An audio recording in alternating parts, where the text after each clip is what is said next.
세례 요한의 증거 요한복음 1장 19절에서 34절. 세례 요한은 말씀에 대하여 증거하기 위하여 온 선구자이다. 세례 요한의 사역은 예수님에 관해 증거하는 것이다. 세례 요한은 증거하기 위하여 태어났다. 그가 태어난 이유, 그가 광야에서 고생한 이유, 그가 마지막에 헤롯의 칼에 목숨을 잃으면서도 헌신한 모든 이유가 빛으로 오신 예수 육신을 입으신 말씀을 증거하기 위한 것이다. 하나님은 예수님을 통하여 자기 자신을 온전히 나타내셨다. 예수님을 통하여 사람들은 하나님을 보게 되었고 하나님의 말씀을 듣게 되었다. 세례 요한은 증거한다.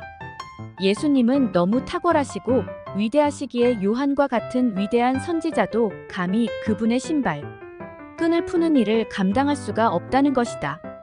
세례 요한이 예수님보다 먼저 태어났지만 메시아 예수는 실질적으로 요한보다 앞서서 존재하신 분이시다.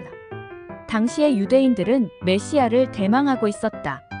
특히 로마의 억압 밑에서 고난당하고 있었기에 그들은 구원자 메시아가 오기를 간절히 바라고 있었다.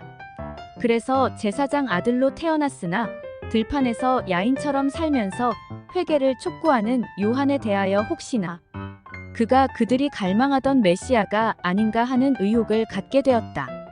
그러나 세례 요한은 분명하게 그리고 솔직하게 그리스도가 아님을 확실하게 말한다.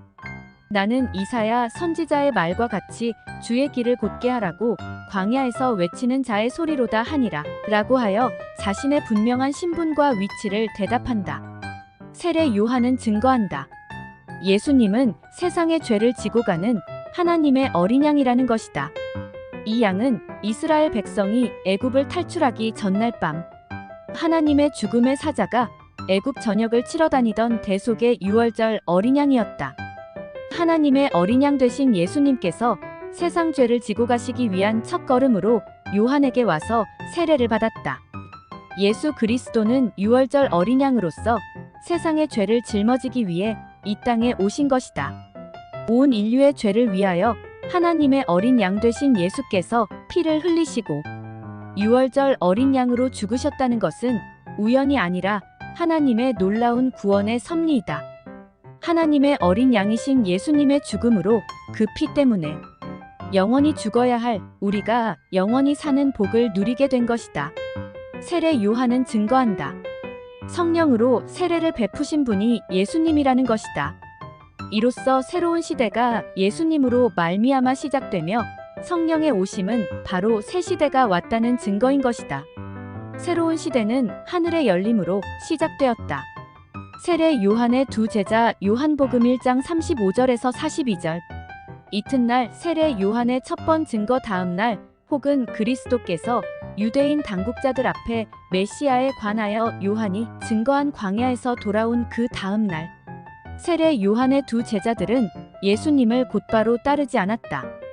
그들은 그들의 옛 선생님과 이별을 생각했기 때문이다. 다음 날이 그들의 소명과 결단의 날이었다. 세례 요한의 증거를 예수 그리스도를 죽은 두 사람에게 예수님께서는 제일 먼저 무엇을 구하느냐고 물으셨다. 이것은 상대방에 대한 관심의 표명이고 더 나아가서 그들이 갈망하는 바를 이룰 수 있는 길을 제시해주겠다는 적극적인 자세이다. 이와 마찬가지로 복음의 증거자 된 우리들도 오늘날 영적 갈증으로 인해 허덕이고 있는 자들에게 사랑과 관심을 기울이고 그들이 지니고 있는 문제점이 무엇인지를 파악해야 할 필요성이 있다. 다음으로 그들의 문제점과 관련지어 복음의 진리애로 그들을 인도해 드린 후 그 진리를 증거해 주어야 한다. 예수님으로부터 무엇을 구하느냐는 물음을 받은 두 사람은 랍비여 어디 계시오니까? 라고 그들의 궁금증에 대하여 털어놓았다. 그러자 예수님은 와보라는 말씀으로 그들을 초대하였다. 이러한 자세는 복음 증거에 있어서도 동일하게 요구되어진다. 사람들이 영적 갈증을 해소시켜 줄 수 있는 길은 오직 하나님의 진리의 말씀에도 그들을 초대하고 그것에 대하여 증거해 주는 것뿐이다. 두 사람 중에 하나는 시몬 베드로의 형제 안드레라. 40절 안드레가 시몬을 예수님께 소개한다 그러자 너는 게바라 한이라고 했다. 즉 너는 반석이라 할 것이다.